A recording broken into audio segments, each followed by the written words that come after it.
మనం చూసుకుంటే కుంభమేళా సమయంలో కూడా స్టాంపీడ్ జరిగి చనిపోయారు.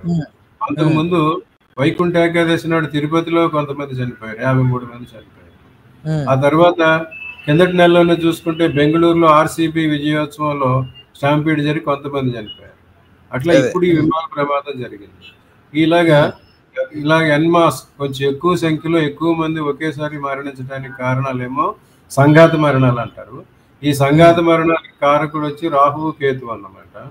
తర్వాత ఎవరికైతే జాతకంలో అష్టమాధిపతి 12వ అధిపతి 6వ అధిపతి ఇలాంటి రాహువు కుజుడు శని అటువంటి గ్రహాలు ఉంటాయో వాళ్ళ మారకాధిపతి ఎవరైతే ఇలాంటి పాపపు గ్రహాలు అవుతారో వారికి ఇటువంటి సంఘాత మరణాలు జరిగే అవకాశం ఉంటుంది.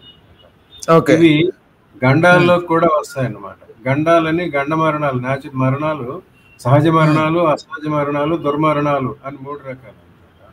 సహజ మరణాలు అంటే వారి ఆయుష్ తీరిపోయిన తర్వాత న్యాచురల్ గా వారు మరణిస్తే అది సహజ మరణం.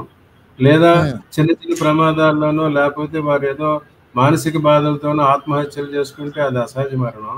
కానీ ఇలాగా యాక్సిడెంట్లోను ఇలాంటి ప్రమాదాల్లోనూ వాటిలో చనిపోతే అది దుర్మరణంలోకి వస్తుంది. అది వారి జాతకంలో దుర్మరణాలకి కారకాలైన గ్రహాలు ఉన్నాయా లేవా చూసుకోవాలి.